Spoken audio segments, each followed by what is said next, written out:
You're listening to the Dibbly Dobbly Podcast. Remember to like, share, comment, subscribe, and click the bell to make sure you get the latest episodes of the podcast. Be sure to like and share our Facebook page and follow us on Twitter and on Instagram. Hi everyone, and welcome back to another episode of the Dibbly Dobbly Podcast. And on today's episode of the podcast, we're reviewing match number 43 of the ICC Cricket World Cup for 2023 between Australia and Bangladesh. And it was a dominant performance by Australia, winning by 8 wickets. And this win over Bangladesh will give them tremendous confidence going into the semi-final against South Africa. Mitchell Marsh was brilliant, 177 not out, brilliant 100. He's back scoring runs. Steve Smith, a good innings of 63 not out. He's back scoring runs again. And David Warner, continuing his run scoring in this World Cup with a nice half century. And that's very good signs for Australia going forward into the semi-final. And as I mentioned, this win will boost their confidence going into the semi-final against South Africa. For Bangladesh, it was a disappointing end to their World Cup for 2023. They'll be very disappointed in their performance in this game. They played some good cricket at times, but other times they just sort of let it go, and Australia were able to dominate and win this game quite convincingly. So, in this episode today, let's talk about how both teams went about things and where the game was won and lost. Let's have a look at the match summary from match number 43 of the ICC Cricket World Cup for 2023 between Australia and Bangladesh from the MCA International Stadium in Pune. Bangladesh batted first and made 8 for 306 from their 50 overs. Hildroy top scored with 74. Zampa and Abbott took 2 wickets each for Australia. Australia batted second and needed 307 to win. That was their target. They chased down the runs with ease, finishing on 2 for 307 from 44.4 overs. Mitchell Marsh top scored with 177, not out. And Ahmed and Rahman took 1 wicket each for Bangladesh. Australia won by 8 wickets, and Mitchell Marsh was named Player of the Match. What were the key moments and key factors from match number 43 of this ICC Cricket World Cup for 2023 between Australia and Bangladesh? Hildroy's innings of 74 was key for Bangladesh, posting their score of 8 for 306. Mitchell Marsh's innings of 177 not out and the partnerships of 120 for the second wicket between Marsh and Warner and 175 unbeaten for the third wicket between Marsh and Smith were key partnerships for Australia, chasing 307 to win by 8 wickets. Those were the key moments and key factors from match number 43 of the ICC Cricket World Cup for 2023 between Australia and Bangladesh from the MCA International Stadium. Let's talk about how both Australia and Bangladesh performed in match number 43 of this ICC Cricket World Cup for 2023 at the MCA International Stadium in Pune. First of all, let's talk about Australia and their performance in this match against Bangladesh. We'll start with the batters and their performance in this match against Bangladesh. Head 10, Warner 53, Mitchell Marsh 177 not out, and Smith 63 not out. And that's how the Australian batters went about things in this match against Bangladesh for Australia. A very dominant batting display from Australia. They made light work of the run chase. Chasing 307 in the end was an easy task, all thanks to the top order firing. The top order were able to fire and dominate in this game. After a few games where the top order failed to fire in the games, Australia have played in the last couple of games in this World Cup against Afghanistan. In the last game, they weren't able to fire, but in this game against Bangladesh, they were able to fire and get the job done in a clinical fashion, which was good. And it will give them tremendous confidence going into the semi-final against South Africa. And good signs for Australia that the top order are starting to find form at the right time as we end this group stage of the World Cup and get into the semi-finals, which is where you want to play your best cricket. obviously, two big partnerships pretty much got them over the line in this game. Australia in the run chase, 120 for the second wicket between Marsh and Warner, 175 unbroken for the third wicket between Marsh and Smith. Broke the back of the run chase, and Australia were able to capitalise on a very flat pitch here in Pune. Mitchell Marsh's innings was outstanding, 177 not out, second century of this World Cup, and he got one against Pakistan early on in the tournament in Bengaluru. Obviously for Mitch, it's been a tough little period for him. He's gone home for family reasons. Obviously the passing of his grandfather, came back, missed out in the game against Afghanistan, but he cashed in the game against Bangladesh. What I thought from Mitchell Marsh in this innings was he played with good intent. He was positive, aggressive, and looking to score. And when Mitchell Marsh is in this sort of mood, he's always going to be dangerous. That's probably what was lacking against New Zealand. When he batted in that game against New Zealand, that intent, that positive intent, that aggressive approach was sort of lacking from Mitch, and he was a bit timid. Obviously, we know why. Due to family reasons, his mind was elsewhere, and that's understandable. So that was lacking in the game against New Zealand. But in the game against Bangladesh, he really showed his capabilities. That's why he's so good. So I think for Australia and for him, it's good signs that Mitchell Marsh is starting to find form at the right time as we enter the semi-finals, and especially for Australia in that semi-final against South Africa. So I thought he batted well, Mitch, played some good shots, very powerful in his striking of the ball, as always. And love to see Mitchell Marsh playing with the right intent, looking to score, go out there and play with freedom, express yourself. And that's what he did. And he's always at his dangerous when he's doing, at his best when he's doing that, as I mentioned. So Mitchell Marsh was pretty good in his batting today. Steve Smith, good to see him back in the runs after battling a bout of vertigo, which ruled him out of the game against Afghanistan. He batted well after recovering from his bout of vertigo. This innings for Smith will boost his confidence going into the semi-final against South Africa.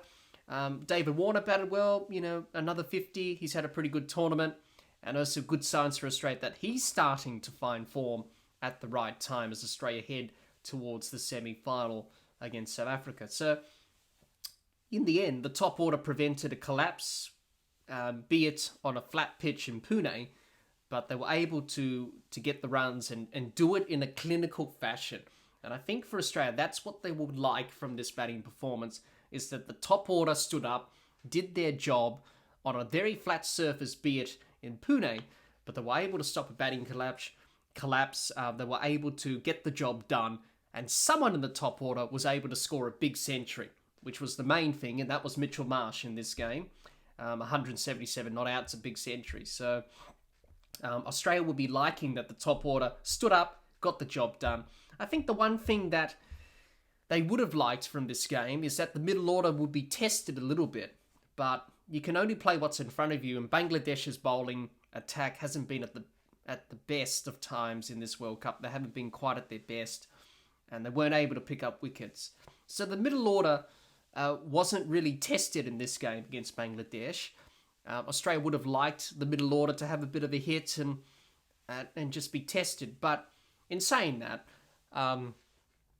that's where Australia's problems have been in their batting, is the middle order. The top order has started to fire. But in saying that, you can only play what's in front of you and the situation. But the top order got the job done. That's the main thing. And Australia were able to chase down the runs in a clinical fashion. So overall, it was a dominant batting display from Australia, and it will give them tremendous confidence going forward into the semi-final against South Africa. Let's talk about Australia's bowlers and their performance in this match against Bangladesh. No wickets for Cummins and Hazelwood. A wicket for Stoinis. 2 wickets for Zampa. 2 wickets for Abbott. No wickets for Head and Mitchell Marsh. And that's how the Australian bowlers went about their business in this game against Bangladesh. They did well, the Australian bowlers, to keep Bangladesh to 306 on a flat pitch in Pune. Could have been a lot worse. Could have been 350 for Bangladesh. But they did well, Australia, to peg it back and keep them to that score of 306 for 8. The death bowling improved from Australia. Obviously, Sean Abbott, who came in because Mitchell Starc was rested for this game, came in, bowled well at the death, and Australia did well at the death overs just to peg things back for Bangladesh in their innings. So I thought the death bowling improved compared to the last game against Afghanistan, which is good from Australia going forward, especially into the semi-final against South Africa. So that was improved a little bit, but it can be better. I thought Adam Zampa bowled well again, 2 wickets, been very good in this tournament. Pat Cummins bowled okay, along with Josh Hazlewood. I thought Josh Hazlewood was pretty good. He didn't take a wicket, but he was pretty economical. None for 21 from his 7, going at 3 and over. That's not bad. That's pretty good. Marcus Stoinis and Mitchell Marsh had a bit of a tough time of it with the ball. And Sean Abbott, who came in for his first game, obviously for Mitchell Starc, who was rested, did pretty well with the ball, picking up 2 wickets. So the Australian bowlers did okay in this game. It was a good hit out for the Australian bowlers. They needed this sort of game just to get them match ready for the semi-final against South Africa. It was an opportunity for them just to work out some areas that they need to improve on, the death bowling, making sure we execute our skills, and making sure we get that consistency in the bowling. So it was a good opportunity for the bowlers to do that in this game against Bangladesh.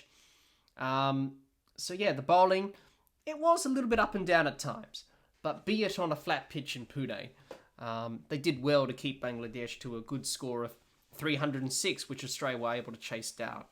Also, the fielding was pretty good. Marnus Labuschagne was good in the field, a couple of run-outs. Sean Abbott got a run-out as well. The catching and the ground fielding was good from Australia, so that's good signs.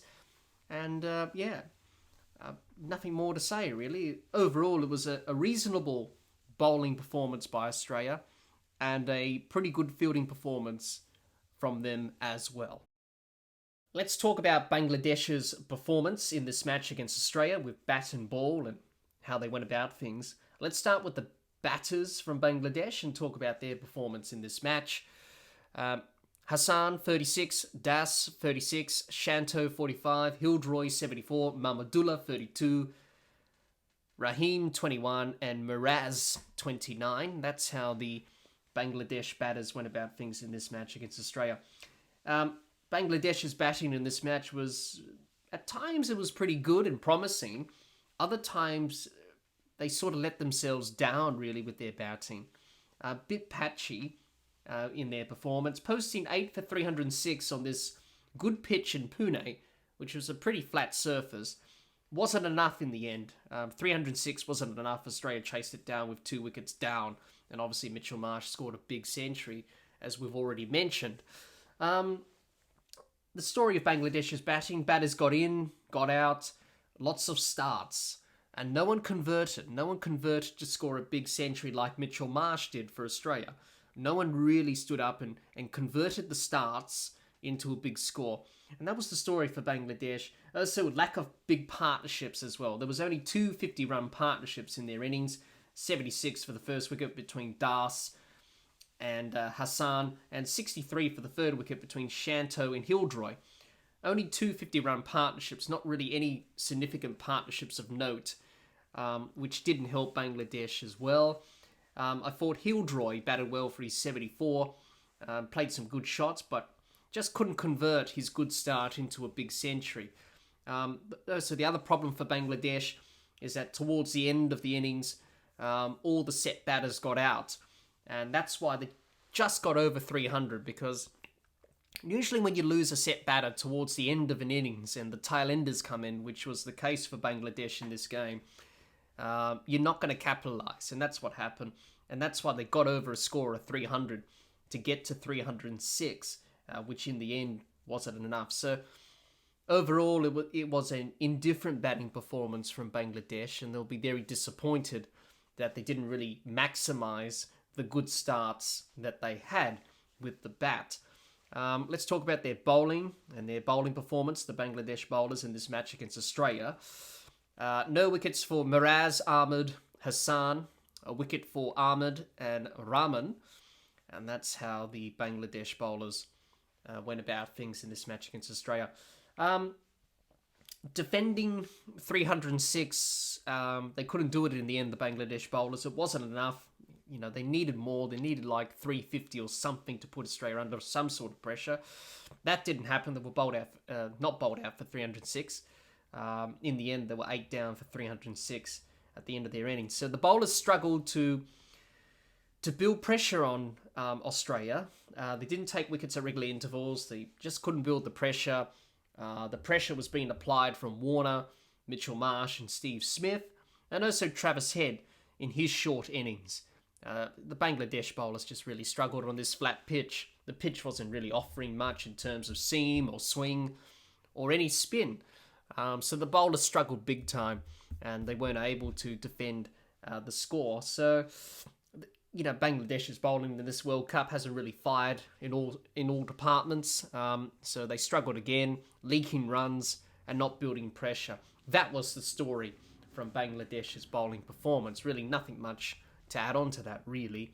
So overall, it was a pretty poor bowling performance from Bangladesh in this match against Australia. My final thoughts to finish this review of Australia and Bangladesh today. It was a convincing win by Australia. They won by 8 wickets. That's pretty convincing. They've won 7 games in a row heading into the semi-finals against South Africa. This win against Bangladesh will give them confidence, certainly for some players, like Mitchell Marsh, for example, scoring a big century of 177 not out. Also David Warner and Steve Smith scoring half centuries. So good signs for Australia that the top order and especially the key players in Warner and Marsh and Smith are scoring runs. And that's a good sign going into the semi-final against South Africa. This win will give them confidence and hopefully will give them confidence as a batting group as well. And it was good that Australia were able to chase down the runs in a clinical batting performance, which was good on their point of view. So good signs for Australia heading into the semi-final against South Africa. For Bangladesh, it wasn't a great finish to what has been a very disappointing World Cup in 2023 for them. This tournament hasn't been their best performance. They can play better cricket than they've shown. But they've in this game, they will be very disappointed that they didn't really convert the great starts with the bat and really made Australia pay with the bat and score a big score. In the end, 306 wasn't enough, and the batters got in, got out, didn't convert starts, and that's what led them to lose this game. Also, the bowlers were disappointing on a flat pitch. It was difficult, but they weren't able to put Australia under any sort of pressure. Just sums up Bangladesh's World Cup, really. It's been a bit up and down and a bit disappointing.